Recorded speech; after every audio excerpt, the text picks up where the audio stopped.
Continuem amb el Premi a la millor trajectòria esportiva.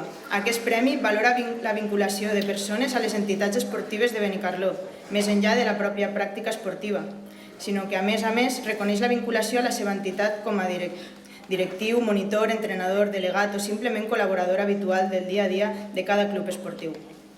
Totes aquestes persones han estat presentades pels seus clubs, pels molts anys vinculats a elles, a l'esport que desenvolupen actualment o la pràctica esportiva en general. Totes elles han donat el millor de si mateixa per la seva passió i pel seu club. El premi, que ara es lliura, reconeix tota la vida dedicada a l'esport.